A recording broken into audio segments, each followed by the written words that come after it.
최근 르노 사태를 보고 이거 르노그룹이나 르노코리아가 그린 큰 그림이라고 이야기하는 분들이 꽤 있더라고요. 왜 그런지 보니까 아마 이 기사 때문이 아닌가 싶습니다. 르노코리아가 작년 7월에 국내에 있는 연구소 부지를 매물로 내놨다는 게 확인됐다는 기사인데요. 실제로 연구소도 내놨는데 이거 한국에서 차 팔 생각이 없단 소리지? 이렇게 말씀하시는 분들도 꽤 되는데 이거 진짜 르노코리아가 그린 큰 그림일까요? 이건 뒤에서 자세히 얘기해보도록 하고요. 지금 상태는 한마디로 심각합니다. 액티언이 사전 예약 대수를 통해서 그라운 콜레우스의 성적이 얼마나 심각한지를 우리는 충분히 인지했잖아요. 솔직히 지금 이 사태에 대해서 그리고 르노코리아 전체적으로 얼마나 심각한 영향을 주는지 저희 스포일러 채널에서는 충분히 진단을 하고 해결책도 제시했다고 봅니다. 그런데 더 큰 문제는 따로 있다고 봅니다. 사실 뭐 그 직원이 어떤 징계를 받든 그 팀이 단체로 해고가 되든 대중들하고는 상관이 없습니다. 우리가 진짜로 관심 가져야 할 문제는 따로 있다는 건데, 그래서 오늘은 도대체 연구소 부지를 왜 매물로 내놓은 건지, 그리고 그라운 콜레우스 사태 이후로 그 직원의 행방보다 더 심각하게 바라봐야 할 문제는 뭔지, 이런 이야기들을 해보려 합니다. 르노코리아의 R&D 거점이라 불리던 기흥연구소 부지가 매물로 내놓은 것으로 확인됐다는 기사가 작년 7월에 올라왔습니다. 이것 때문에 야야 거 봐라, 르노가 진짜 큰 그림 그린 거라니까, 이런 말을 하는 분들이 많은 겁니다. 그런데 이 기사만 보고 최근 르노 사태를 큰 그림이라고 단정 짓는 건 무리입니다. 왜냐면 기사에는 어떻게 설명하고 있냐. 르노코리아는 5월 기흥연구소 임직원들을 대상으로 조직 재정비를 위한 간담회도 열고 내연기관차 개발에 초점이 맞춰진 기존 R&D 조직을 첨단 디지털 장비를 갖춘 새 시설로 옮겨 전동화 전환에 대비하겠다고 밝힌 바 있다. 이 소리는 뭐냐? 새로운 시설로 옮기겠다는 거라서 이건 한국철수의 큰 그림이라고 연결 짓는 건 무리가 있다는 겁니다. 대신 이런 여론이 있으니 한국철수 생각이 없다는 입장과 기사에서 설명한 대로 새로운 시설로 옮긴다는 걸 더 확실하게 하려면 르노코리아에서 새로운 계획 발표라도 있으면 더 좋을 것 같고요. 사실 이것보다 중요한 건 다른 거라고 봅니다. 첫 번째는 차주들, 두 번째는 르노코리아 직원들입니다. 이게 지금까지 한 번도 안 한 얘기이기도 하고 아직도 사태 파악이 안 되신 분들이 많은 것 같아서 오늘은 정색 좀 하고 말하겠습니다.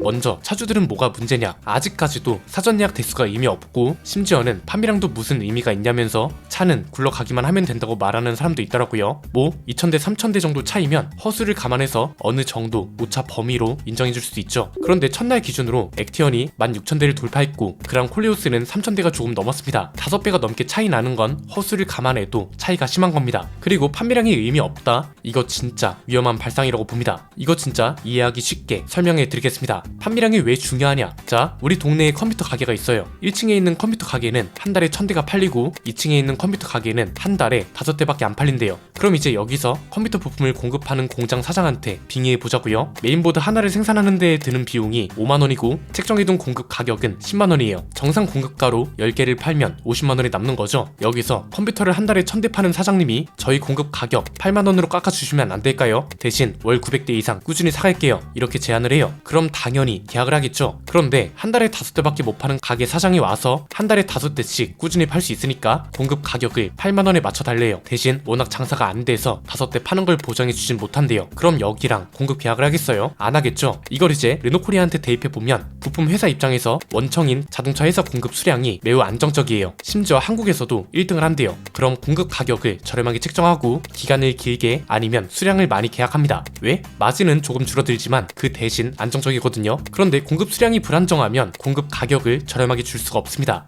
왜? 가뜩이나 공급 수량도 불안하다는데 공급 가격을 뭘 믿고 깎아주겠어요? 공급 수량이라는 건 일종의 약속인 겁니다. 즉 차가 안 팔리면 부품 회사로부터 저렴한 가격으로 부품을 공급받을 수 없고 차가 안 팔리면 부품을 많이 만들어둘 수도 없습니다. 재고를 계속 쌓아둘 수는 없으니까요. 이러면 부품 품귀 현상이라는 게 발생합니다. 부품은 하나밖에 없는데 사려는 사람은 10명이라고 하면 이러면 이제 부품 가격이 올라갑니다. 심지어 차가 많이 안 팔려서 그 차에 대한 서비스는 제조사에서 중단합니다. 고객이 없는데 뭐하러 그 서비스를 유지하겠어요? 이게 그러니까 자동차 회사한테 판매량이 상관없다는 게 얼마나 한심한 말이며 자선 단체가 아닌 이상 제품을 파는 기업한테 판매량이 무슨 상관이냐, 이런 소리를 어떤 생각을 가지고 있길래 할 수 있냐는 거죠. 차가 안 팔리면 차주들한테도 안 좋다는 걸 이렇게나 상세하게 쉬운 용어로 설명해야 하는 지경이라는 게 맞는 건지 모르겠습니다. 두 번째는 르노코리아 직원들입니다. 사실 그라운 콜레우스가 마음에 들어서 산 사람들을 가지고 우리가 뭐라 할 수는 없습니다. 그 사람들이 아니라 안 사겠다고 비판하는 사람들을 향해 구매하겠다는 사람들로부터 근거 없는 비난이 나오고 있기 때문에 그걸 문제 삼는 거죠. 이 사람들은 어쨌든 본인 판단에 의해서 구매를 결정한 거기 때문에 그에 따른 불편이나 언론이나 여론적 문매도 본인이 감당하면 되는 겁니다. 그런데 르노코리아 직원들은 공장에서 일하시는 분들, 대리점에서 일하는 영업사원분들 무슨 죄냐 이거죠. 르노코리아에서 일하는 분들만 3,600명이 넘고요. 자동차 회사만 있는 게 아니죠. 부품 공장 같은 협력 업체는 200여 개나 된다고 합니다. 심지어 이것도 해외 포함이 아닌 국내 협력 업체만 이렇게나 많다는 게 문제입니다. 그러니까 이 문제를 어떻게 그렇게 1차원적으로 가볍게 볼 수 있냐는 겁니다. 매출이 10년 만에 최저치를 기록했다면서요? 그럼 이건 이렇게 떨어진 매출을 어떻게든 회복시켜야 하는 차가 그랑 콜리오스라는 거잖아요. 이 차가 공개되자마자 이 사달을 만든 그 직원과 팀원들에 대해 아직도 조치가 없다는 게 보는 사람들은 그래서 이해가 안 되는 겁니다. 그렇기 때문에 저는 이 사태가 절대 다수의 대중들이 좋게 이해해줄 수 있을 만큼 좋은 대응이 나와서 이 사태가 어떻게든 좋게 끝났으면 하는 마음이 누구보다도 간절합니다. 왜? 솔직히 이 사태가 터지기 전까지 크라운 콜리오스에 기대하는 사람이 얼마나 많았나요? 현대기아차 점유율이 90%에 달합니다. 다른 브랜드들이 출시하는 신차 하나하나가 잘 나오는 것만으로 소비자들한테는 땡큐라고요. 그런데 이건 지금 차에 대한 평가를 제대로 해보기도 전에 여론으로 이렇게 쓰러져 버리면 기다렸던 차주들은 뭐가 되고 여기에 생계가 달려있는 사람들은 무슨 날벼락이냐는 거죠. 이 사태가 잘 마무리되고 여론이 잠잠해지려면 르노코리아에서 제대로 된 공식 입장이 나오는 수밖에 없습니다. 왜냐면 정치판도 비슷합니다.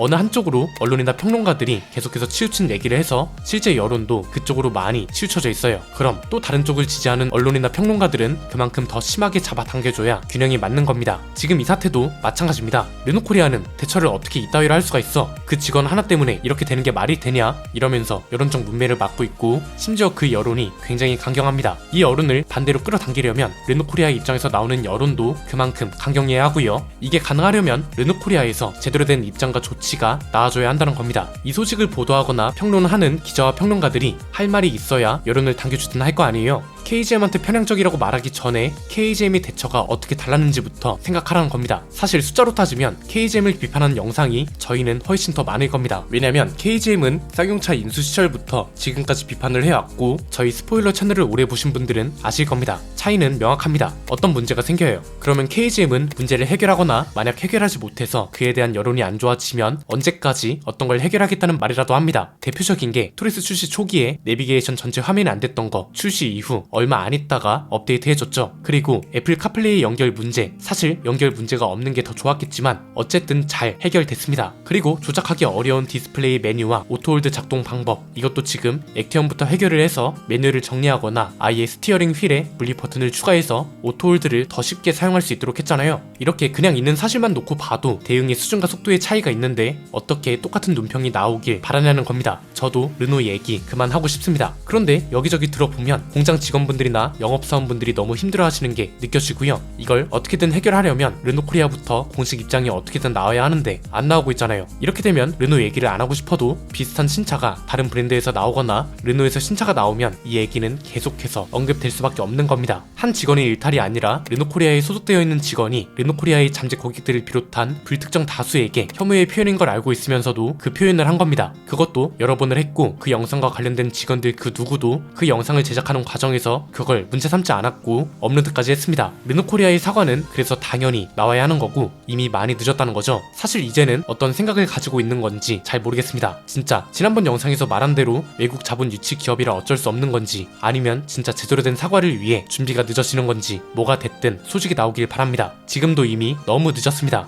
오늘 내용은 여기까지입니다. 내용이 유익하셨다면 구독과 좋아요 알림 설정 부탁드립니다. 지금까지 저는 안피디였습니다. 감사합니다.